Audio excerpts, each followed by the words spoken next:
Привет! Меня зовут Лена.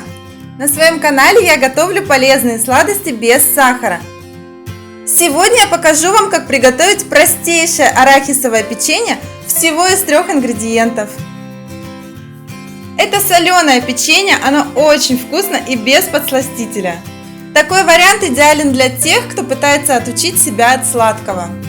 В варианте с посыпкой из арахиса печенье супер хрустящее.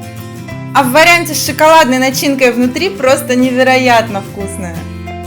Вопросы по ингредиентам и заменам задавайте в комментариях, я постараюсь вам помочь. И спасибо за лайк! Первым делом измельчаем арахис. Просто порубите его на крупные кусочки. Кусочки должны ощущаться и хрустеть на зубах. Для теста нам понадобится 1 яйцо и 50 грамм арахисовой пасты.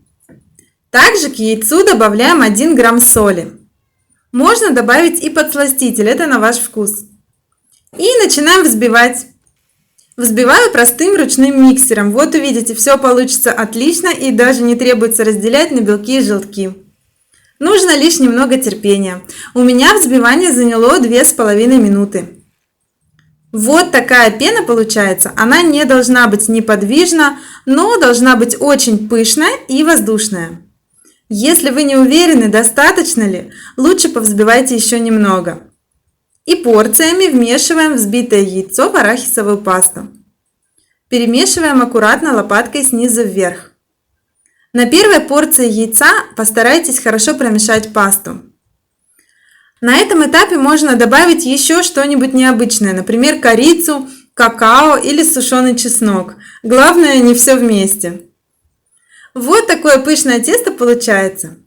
Перекладываем его в кондитерский мешок.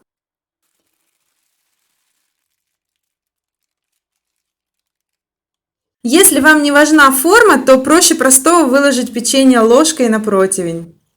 А с помощью мешка можно получить довольно ровные печеньки. Часть печенья я посыпаю дробленым арахисом. И отправляю запекаться в разогретую до 180 градусов Цельсия духовку на 16 минут.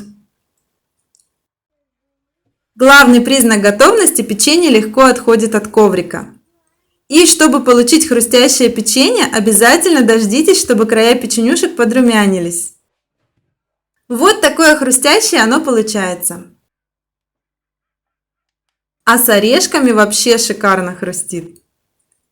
И я решила сделать печенье поинтереснее и добавить в него слой шоколадной глазури. Сделаем простейшую глазурь. Соединяем 60 грамм горячего молока и 50 грамм горького шоколада без сахара. У меня 72% горький шоколад без сахара. Вот такая консистенция получается у глазури в теплом виде. Перед нанесением немного охладите глазурь. Чем холоднее она будет, тем более толстым слоем можно нанести ее на печенье. У меня температура глазури 30 градусов Цельсия, и она довольно жидкая в таком состоянии. Слой получается тонкий. Наносим на половину печенек и просто накрываем их второй половинкой. Надавливать не нужно, они и так прекрасно склеятся. Отправляем печенье в холодильник до застывания глазури. Вот такие вкусные арахисовые печеньки у нас получились. Простейший рецепт и шикарный результат. Такими печеньками очень вкусно похрустеть с чаем. Если это видео оказалось для вас интересным и полезным, ставьте лайк и делитесь им с друзьями. И подписывайтесь на мой канал, если вы этого еще не сделали. Пока!